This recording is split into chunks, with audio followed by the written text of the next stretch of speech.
si Mark Joseph Nabaho. Hello everyone, ako nga po pala si Giancarlo C. Candido.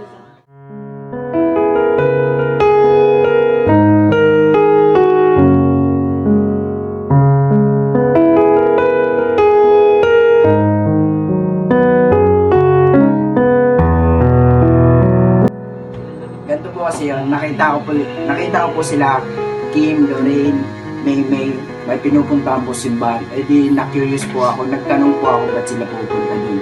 Eh sinabi po nila, nagsiserve po sila para sa Panginoon. So nainggan niya po ako nung sinabi nilang nagsiserve sila sa Panginoon. Nagsabi ako na, pwede ba ako sumali? Sabi, sige. Bago po ako magsimula sa iyo, catechesis pa po, nagka-catechesis po muna ako. Tapos bago po ako mag-13. Nainggan niyo po.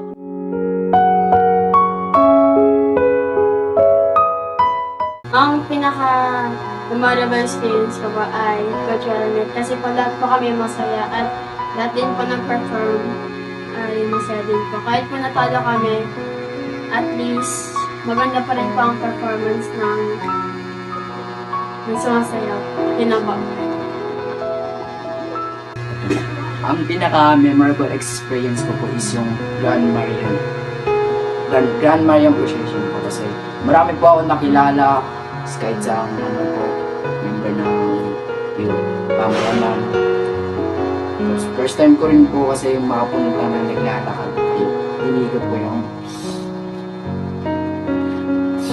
to Jordan to Bahayon.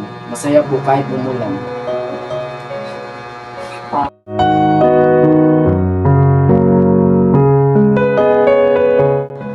Ang natutunan ko po sa youth is makipag-alubilo sa bawat isa, kung may problema yung tao, kausapin. Tapos ito po yung pinaka natutunan ko po is magdasal, magpatawad sa mga nagkakasala sila at magawa sa sarili po. At may nabago rin po yung ugali ko, kasi dati po ibang iba po yung ugali ko sa ngayon. Ang natutunan ko po sa iyo ay mag-grocery po at mag-serve din po sa simbahan. Katulad po ng sinabi ni Kuya Mark na tulungan din po namin mag-grocery at paano po magpatawad. Yun lang po.